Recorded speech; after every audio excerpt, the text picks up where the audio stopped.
Welcome, everyone, to Working People, a podcast about the lives, jobs, dreams, and struggles of the working class today.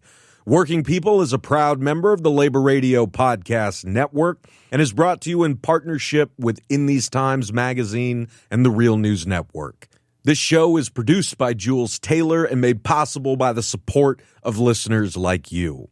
My name is Maximilian Alvarez, and we are recording this episode on Monday, October 20th. And the federal government has been shut down for nearly 3 weeks at this point. Although, frankly, the term shutdown can be misleading because there's still a lot happening in the federal government right now.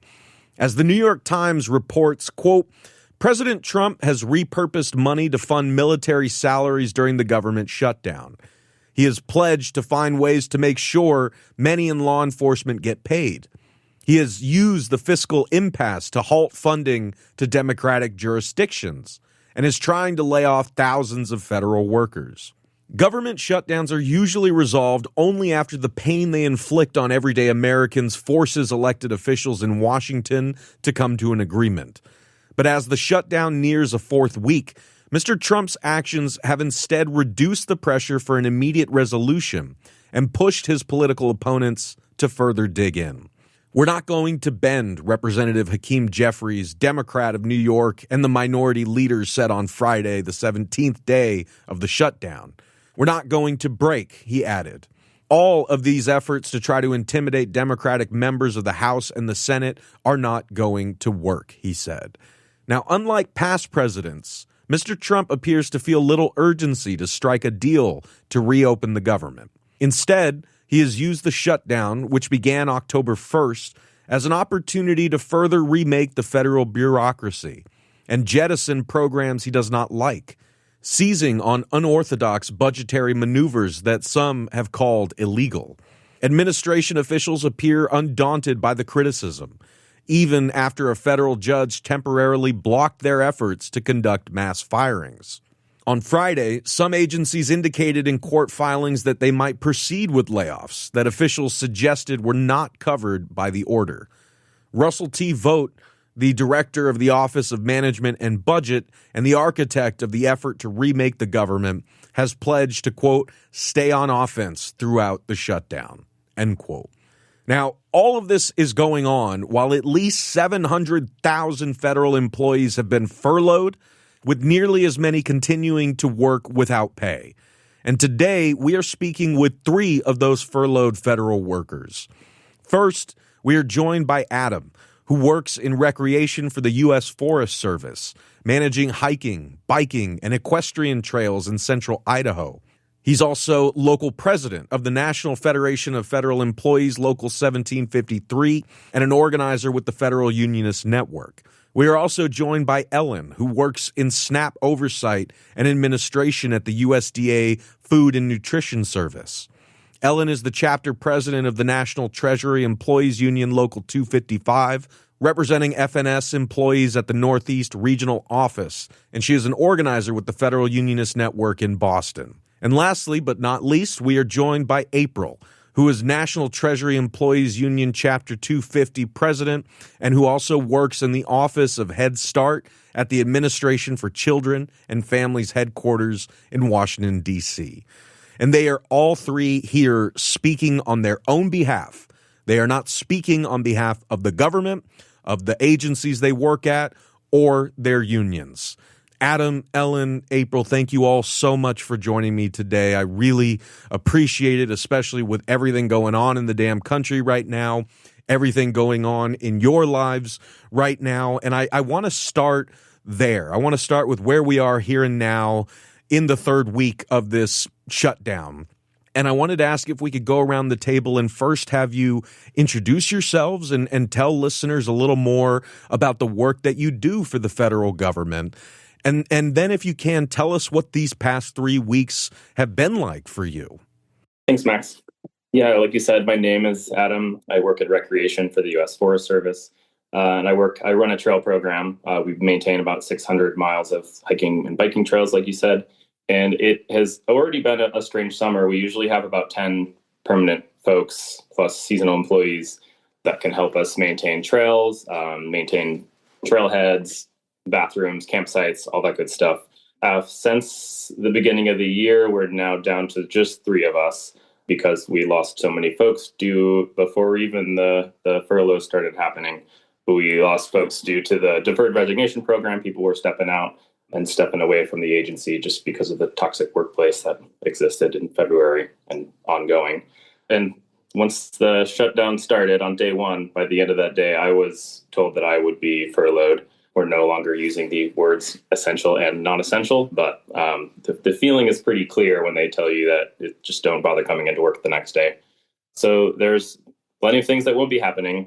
There's definitely no trails getting maintained by the agency right now on any of the places that I work, and that's been about it as far as my agency work since the shutdown started. But definitely committing more deeply with my sudden free time to work within our union, within our local, trying to make sure that people who are still working are getting connected with resources and that they're still getting informed on their rights.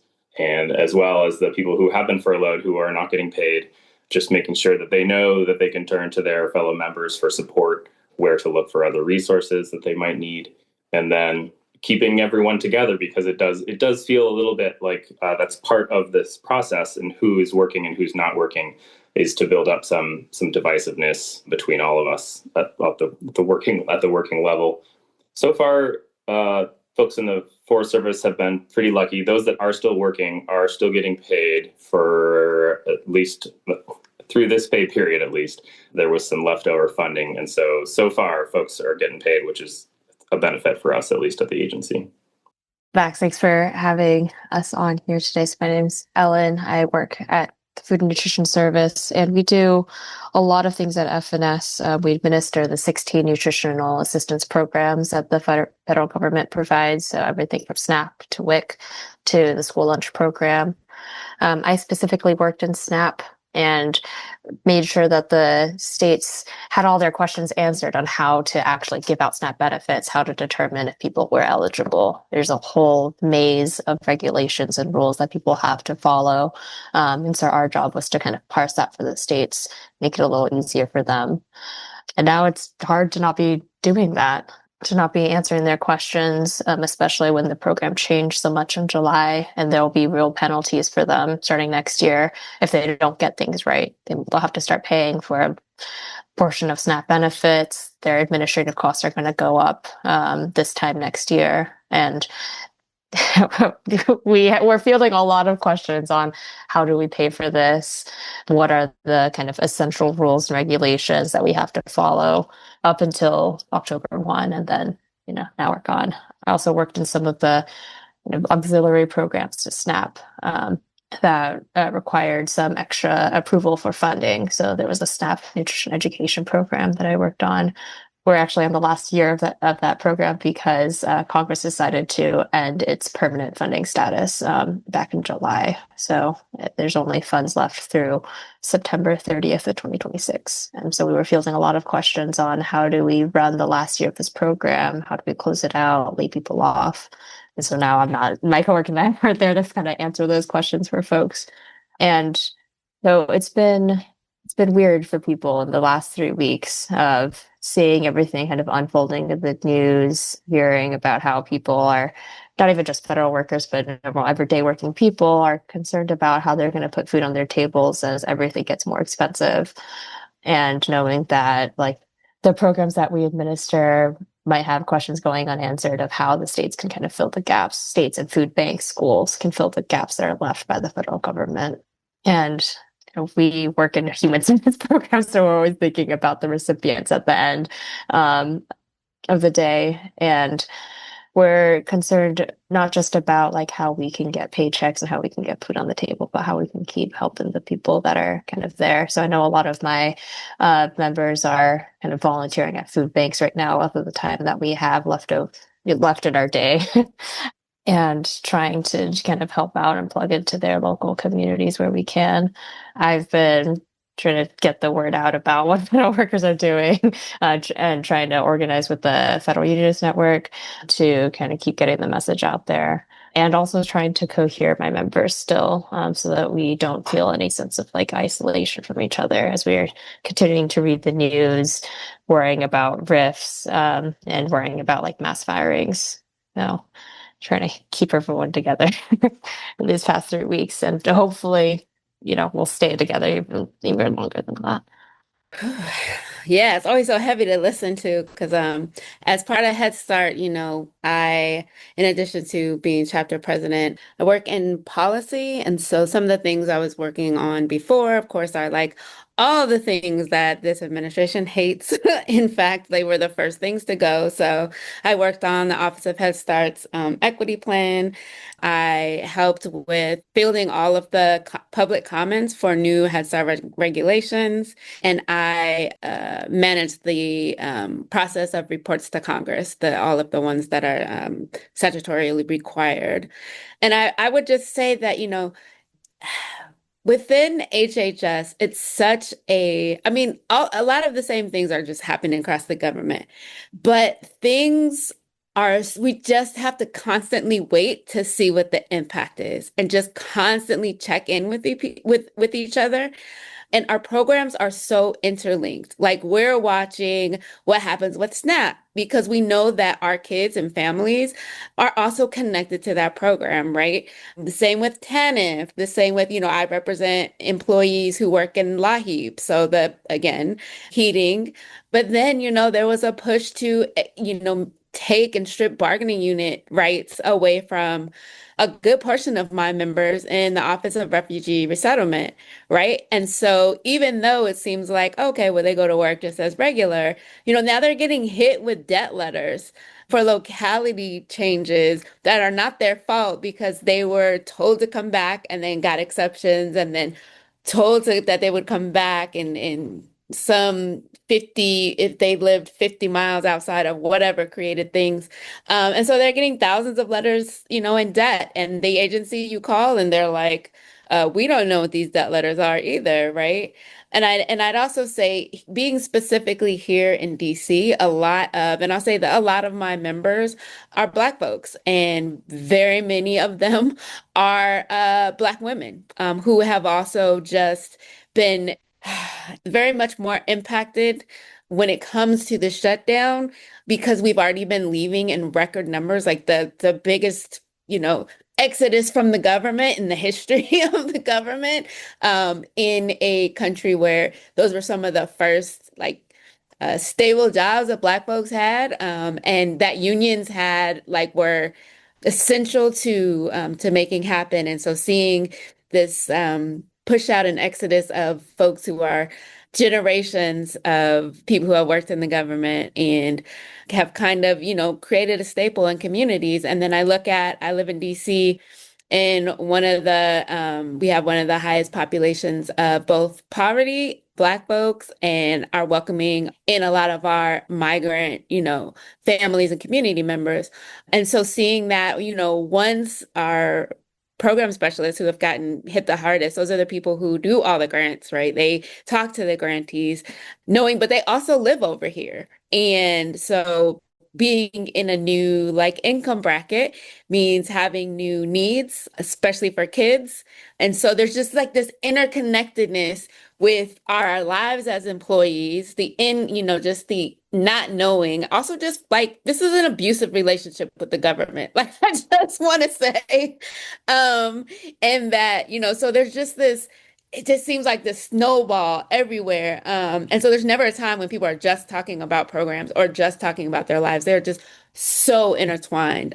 So yeah, there's that sense, but I also will say that people are really angry. And my commentary on the labor movement in the United States is they don't have an organized way necessarily to do that. But I also see groups like Fund coming and being like, all right, we got these wheels, we have some, knowledge from generations. So I will say that's also a change with some of the employees wanting to, becoming politicized or wanting to get, active. I want to pick up on that point because you put that really powerfully, April, and it's something that I've heard echoed in my conversations with other, federal workers when you said that this is an abusive relationship. And from the outside, it sure as hell looks like that. And even as a citizen, it sure as hell feels that way to a lot of us right now. But like as federal workers, as we already mentioned, long before this shutdown began on October 1st, this has been a year unlike any other for you all and your coworkers. And I wanted to ask if we could just flesh that out a bit more, if we could get a worker's eye view from your different sides of the federal workforce. Could you tell listeners a bit more about what it's actually been like to work in the federal government over the past year, like leading up to the inauguration and from there to now? Yeah, I would say that earlier in 2025, when Russell Vogt said, and not a direct quote here, but that they want to make federal workers' lives miserable, that they want us to not be in the workplace. They want us to not work here anymore. We want to put them in trauma, were his exact words. Exactly. And to have that be the overarching aura around you, even when you work in a great workplace with people that really care about what they do and they care about each other and they want to hold each other up and like provide these public services to Americans, like that was the dark cloud that's been hanging over us this whole year. And from the very beginning, with those bullshit 5 points, which was just like a waste of time, super patronizing and condescending, to the probationary firings, the illegal terminations of thousands of probationary employees. Our unions were able to fight to bring those people back, but they came back into the same environment with the media talking points and coming from politicians blaming, scapegoating federal workers. And that was just, it's impossible for it not to feel like a toxic workplace. Like so many people took this deferred resignation program, even if they weren't already going to get fired or riffed, because so many of the folks that I know that took it didn't want to. They felt coerced into doing it. They were coming to work every day, being belittled by the administration, by the heads of many agencies. And that's why this shutdown doesn't, to me, feels like the next step. It just feels like the natural progression of the things that they've been trying to do this whole year of make our lives miserable, divide us, and then use that as an excuse to cut public services that American people need. And this isn't like some left versus right bullshit. This is like the billionaires and their political pawns versus the American people through the lens of federal workers and the services that we provide for everybody.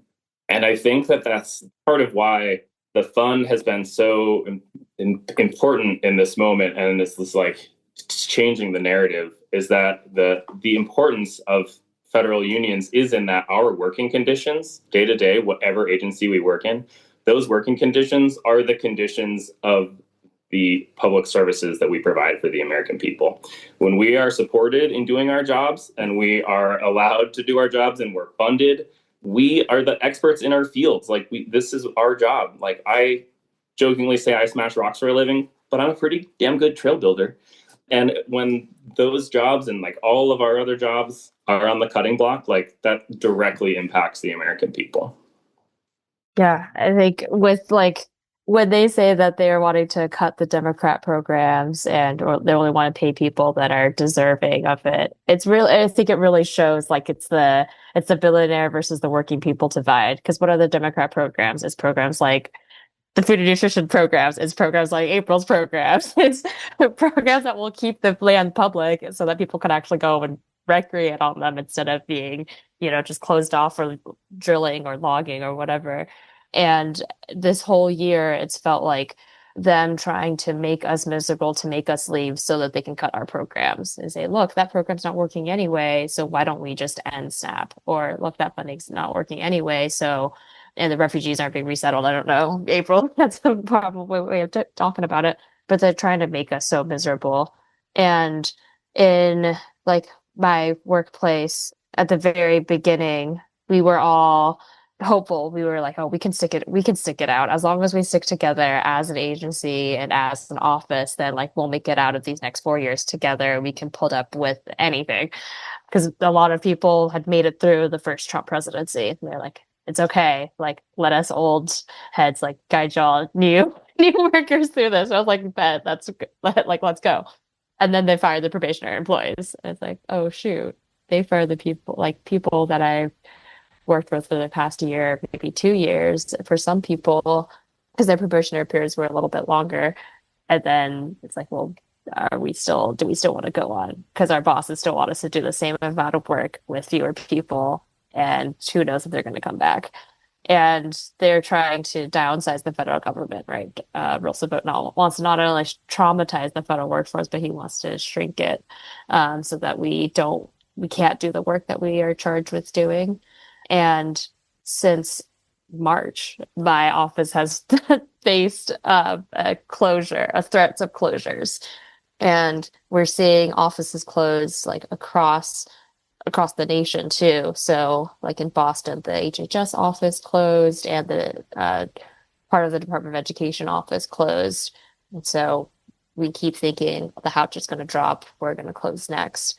And it's so hard like doing the work, obviously, in that kind of environment where, I'm in New England. I want to support these New England states, but maybe I'll have to move away so that I can keep doing my work, or maybe they'll just fire me so that I can't do the work, period. And the morale's kind of sucked. But about half of my office has stuck around. Half of us did not take the deferred resignation program. And it's been like, if we can make it through, we've made it through these 9 months so far, and we can like make it through anything as long as we like stick together. So like solidarity has never been like stronger. The like feeling of support amongst each other has never been like better. And there's just a lot of like dark humor around, but it's whatever makes us feel better. At the end of the day, whatever gets a little laugh out of everybody. And I know a lot of people are turning to like their coworkers because we have to spend so much more time together because we have to do our Zoom calls from the office now and drive 2 hours each day to be on Teams calls.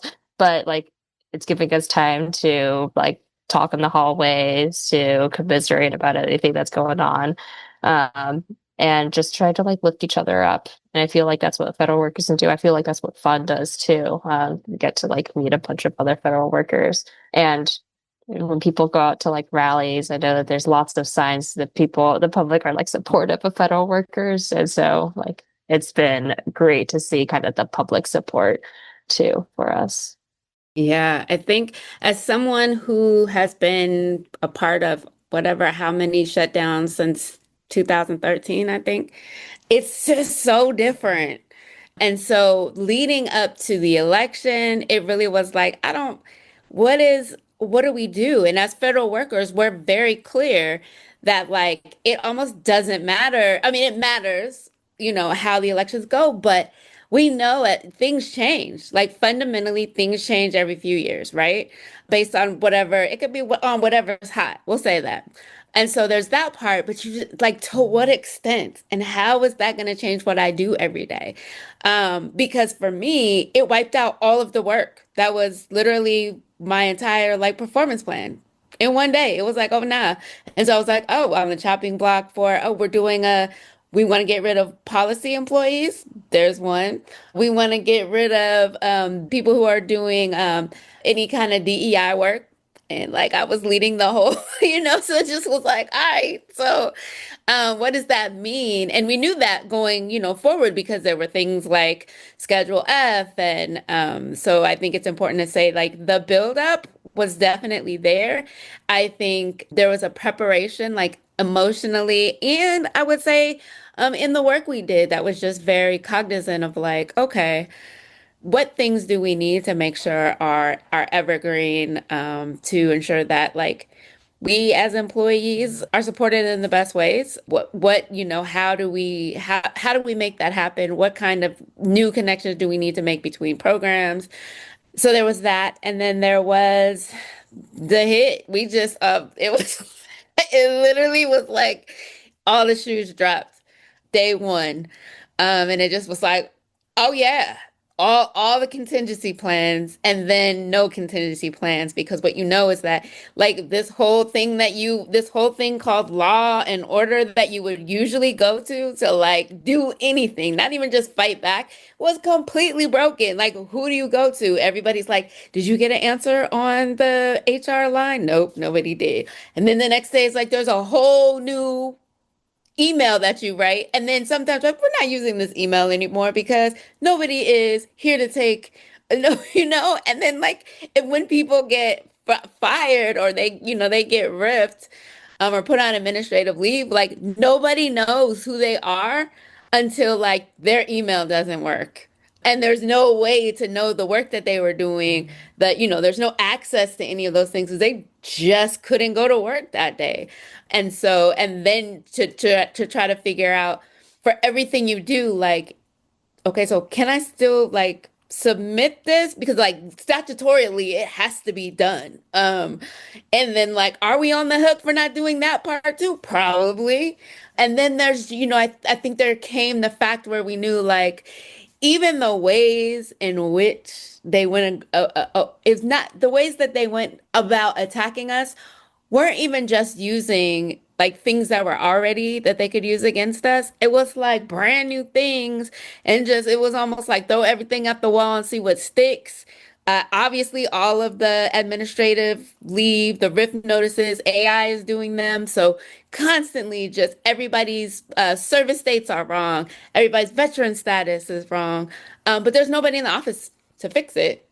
And so I have a smile on my face because sometimes I forgot about the 5 points. Like there's literally so much that happens day to day that you just don't know. And then I think last month, what I realized is I had members who were saying, you know what? Because some of our employees got refired, right? They got fired twice, got brought back, refired. They were just like, I don't want to fight. Take my name off the MSVP lawsuit because I just don't want to go through this anymore. And like, I don't fault you. I'm gonna need you to keep fighting, but I don't fault you. It's exhausting. It's exhausting for them. I mean, I'm furloughed, not getting paid, but some of the folks who went through, two firings and stuff like that. I mean, so just over the last year has been every day. I mean, we go to log on and I'm like, deep breath. Because you don't know if that's the day you got a notice, your computer doesn't work. So everybody who got RIF notices last week, their computers just stopped working. So yeah, I mean, it's just never knowing anything. If I could add on, there's like a level of paranoia that's like attached to everybody who's still here, kind of because of that. Because there's been some, if the internet goes down in the office, sometimes or like the security like thing that you scan your badge onto, if that just like takes a little too long, that everyone's just like, am I fired?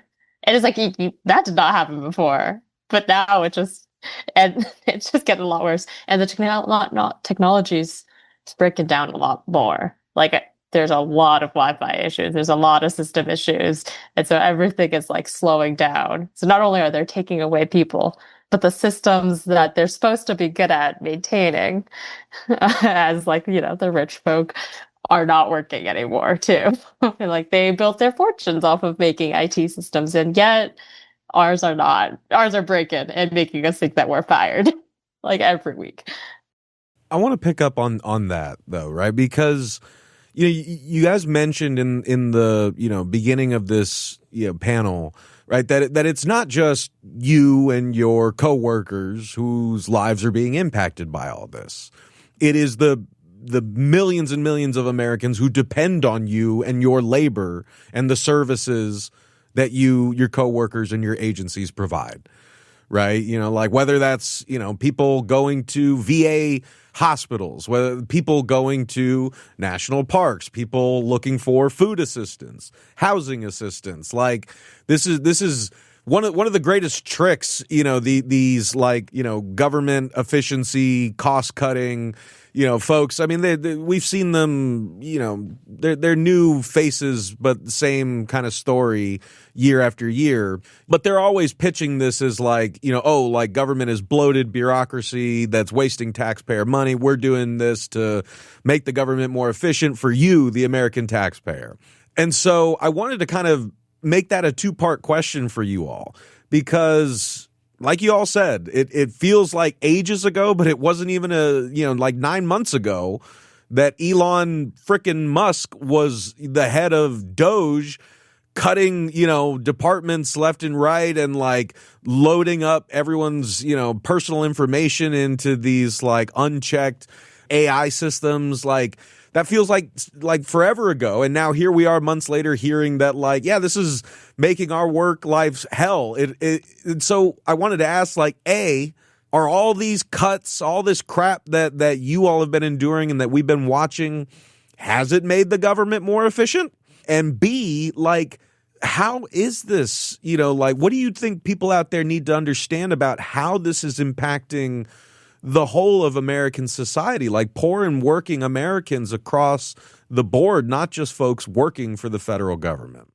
Yeah, I think that the ultimate irony of the push for, quote, efficiency is that we, the people doing the work on the ground, if had someone asked us, we definitely could have found ways to make these systems not only more efficient, but better for all working people, more productive. But that's obviously not what they're trying to do. They're trying to enrich the billionaires. The Doge cost how many billions of dollars, and then most of that was just to pay people to do nothing until the end of the fiscal year. No, I absolutely don't think things are more efficient now. Things feel more inefficient than ever. With all the firings and the resignations that have happened, people are struggling even more to do their jobs that they already were doing without the appropriate amount of funding or staff. And those jobs are now even harder. And I think that this is what's so critically important that all working people need to understand, is that we really are feels like we're on the front line of one of the front lines of this fight right now. And federal employees administer nearly every single service that sustains daily life in America, whether that's, like you said, healthcare for veterans, housing, clean air, clean water, food assistance, recreation, public lands, all sorts of other consumer protections.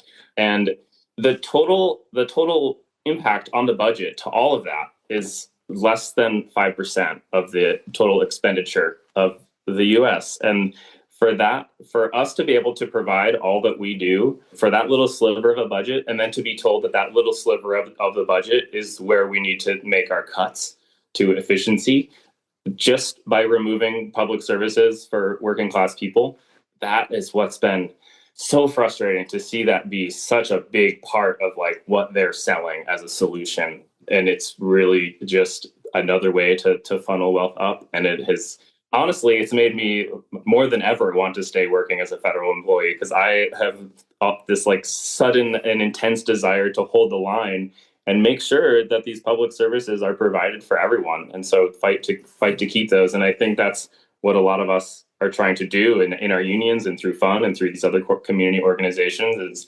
we swore an oath when we took these positions to defend the Constitution and to provide these services to American people. And that is really what's lit a fire, I think, under so many of us, is that we are seeing these cuts happening and reading between the lines on what's going to happen to your everyday American when they don't have Social Security or food assistance or Medicare. And I think that, that's definitely what's engaged me and energized me, even through the abusive relationship of being a Fed this past year. Just mic drop on that.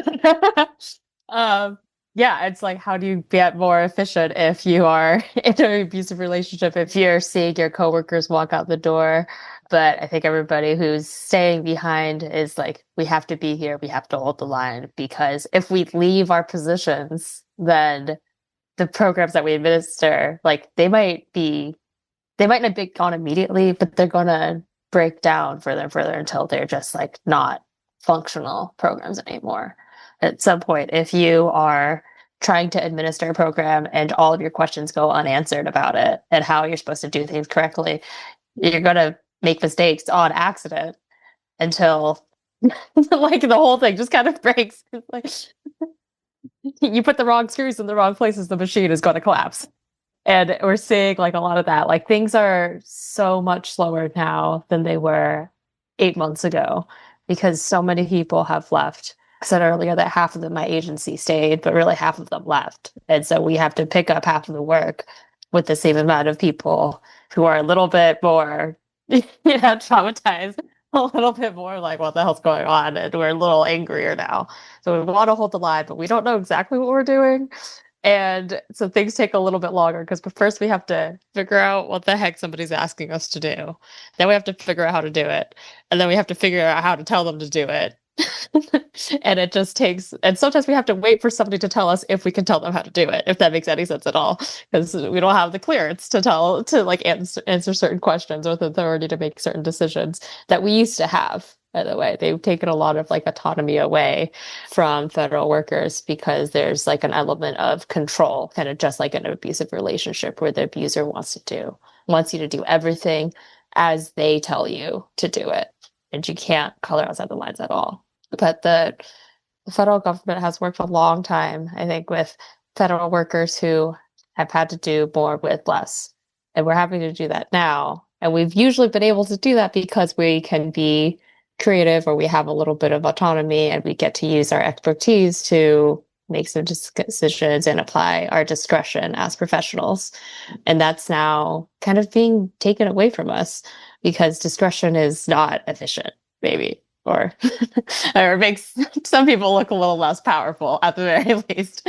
And I think that's why there's some people have a little bit of a fire. It's like when things take a little bit longer to get resolved, when we have to wait 3 months instead of 3 weeks to answer a question, it is the people at the other side of that question who wait a little bit longer. Most of the times when we're solving things for our state partners, for our schools, when we're answering their questions, it's because they have a SNAP recipient, a WIC recipient who has a situation that needs to be resolved. They have somebody who's raising that question for us, and there's like a novel situation. Maybe it's a complex family situation. Maybe it's a woman who has to take in kind of her relatives' kids, and now they have a new family composition. And they don't know what to do, and they're trying to figure out how do I give benefit. The state is trying to figure out how do I give benefits to these kids and to this family so that they can get fed. And when we take longer to answer those questions, when we're less efficient, that's a family who's going hungry for a couple more days. And I hate that.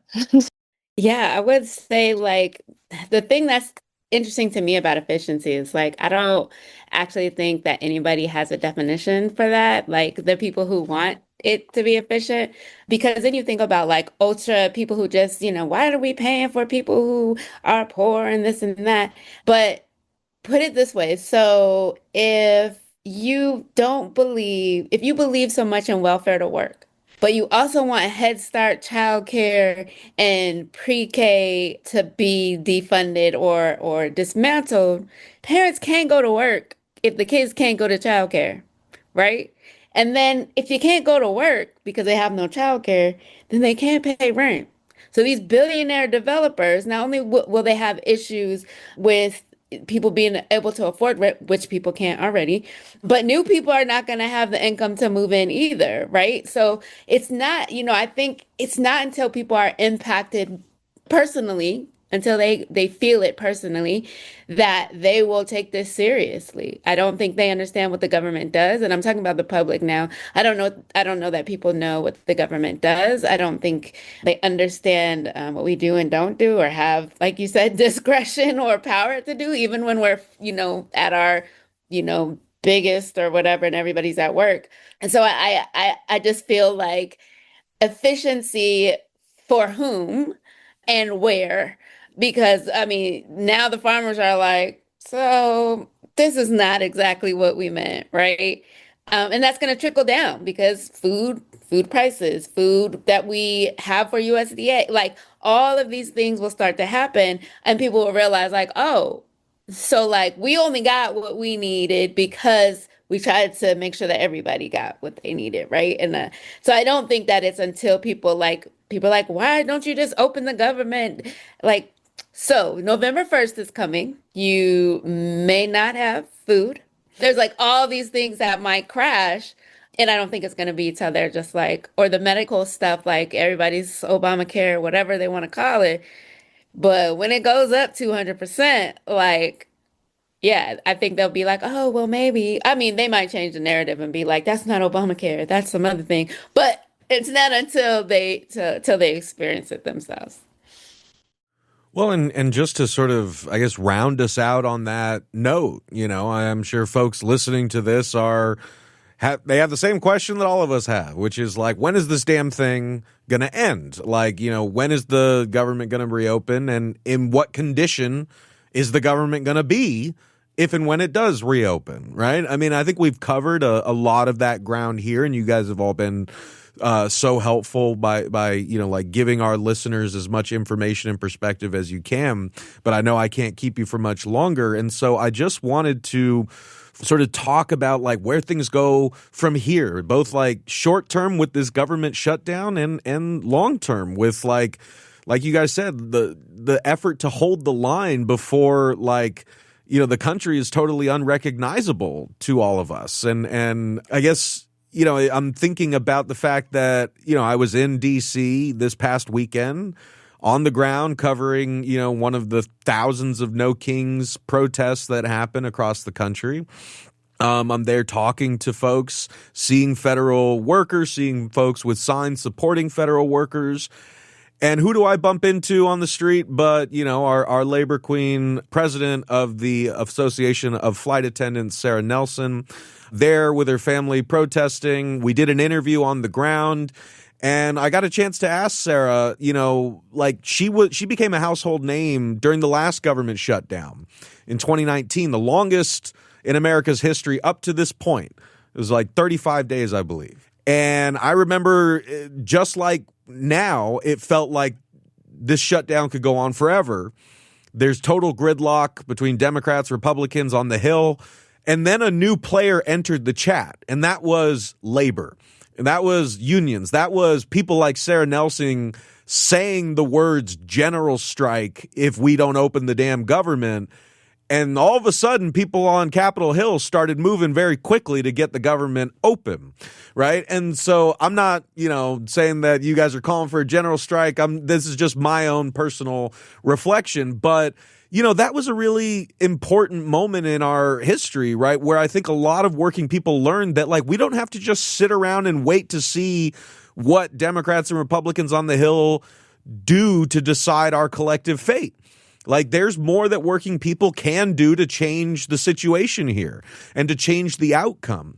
And so in that spirit, I just wanted to sort of go around the table one more time and ask if you had any kind of final thoughts or reflections for folks about what they can expect with the ongoing government shutdown, but also where the fight needs to be going forward with the Federal Unionists Network or elsewhere.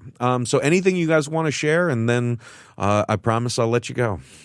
One thing that was really empowering for me in the springtime with the illegal firings of probationary employees was the way that we saw communities step up and support federal workers in their area.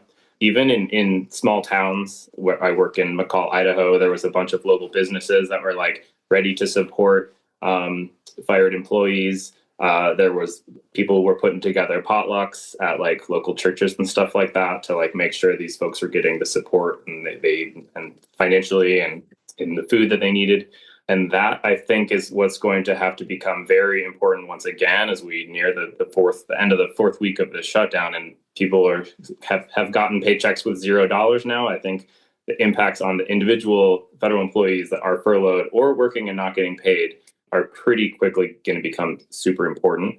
So connecting at the local level is always going to be the most important thing, whether that's connecting with local unions. If you are in a union, get more active. Reach out to your fellow workers across the private sector and the federal sector. I think where our power does and will eventually come come from in a powerful way is where we as federal unions are also spending time connecting with all the other unions through central labor councils or, state federations of like AFL-CIO and stuff like that, and being able to support each other there. And I think that, going forward, savepublicservices.com is where the big push and the Federal Unionists Network is going. So that is open to federal employees, former federal employees, veterans, and community allies, anyone who wants to save these public services. Pick your favorite public service, and there's action happening to keep it around and improve it. And I think looking forward, that's where the groundwork that we're fighting, that we're building right now, is yes, to resist a fascist authoritarian regime change by capital, but also we're building a potential incredible future where the people on the ground doing the work, who know the people in their communities, know the services that they need, know how to provide them. We should be part of the conversation and like the policy development.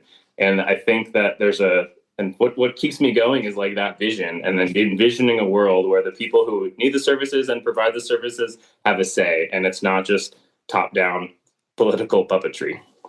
I was just gonna say, like, a better world is possible if we build it, right? So, like everything that Adam said, get involved with your local community organizations. If you're in a union, become more active. There's definitely something that your union's executive board needs your help with, or your stewards, or anybody who's already involved in the union. There's always a need for more hands on deck. If you're not unionized, then get with your coworkers and talk about it. There's a ton of organizations out there to help people form a union in their workplace. And sometimes there's even people forming unions in their apartment building. So if you need to form a tenants union, you can go that way too. So any sort of union is like a way to connect with other people and withhold labor, money, whatever from capital, so that the billionaires can't continue to make our lives worse. Because what they're doing to the federal sector is making everybody's life worse, and they're making life worse in other ways too that we haven't even talked about today. We probably won't, and probably shouldn't. So just connect with your community, not just your friends, but the people who you're not friends with. Join your union. Go to savepublicservices.com, especially if you're a federal worker, so you can get connected with the fun. Just again, join your union. I feel like that can't be said enough. Yeah, so many things. I think, while we talked about general strike, right? And obviously we can't strike, and I'm not saying we should strike, but I will say that I spent time with unions in South Korea, in a country where they can do general strikes, and the kind of general strikes that remove presidents, right? And again, not saying we should do that here, but the part of that is powerful that we can learn from is just how much organizing matters and finding those points of unity. So, I mean, these were government, they were literally they were our South Korean counterparts. They were the Administration for Children Affairs. They were HHS, basically. And so really looking at how in each place there was a commitment to, just because it's not our chapter, or even our local, or even our union, that we have decided that this thing they're doing is that important that we will show up the same way that they show up, right? And that they learn to organize their workplace so that they can organize. I mean, they're very clear that we're all workers. So there's this worker solidarity that is then part of the community, the way of moving. It's just okay, we want a thing, we all need a thing. This is what we're going to do, right? And so, I just want to say organize, organize, organize. Don't think that you have to use big organizing words and all the things and training. If you have ever said this is a thing we want and I think we should get it, you can organize some people and can do that again and again. And so the last thing is these big rallies, love them, have done them. But the thing that we still need to strengthen is absorption.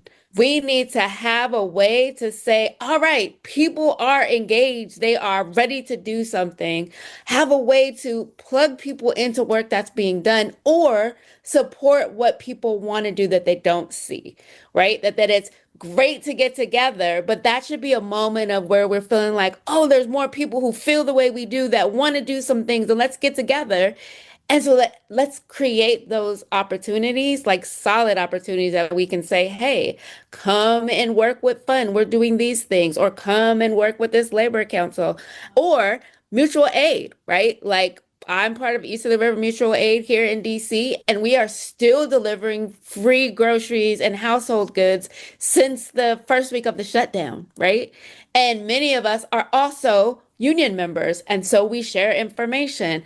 And so what we know is, like, if SNAP in DC goes away, it's 123,000 people who will be impacted, right? So what do we do to say, like, yes, even, whether we're working or not, people got to eat. So how do we take care of these basic survival needs as a community? So yeah, I mean, that's my thing, is organize, absorb people, and realize mutual aid is, we need each other to survive. So yeah.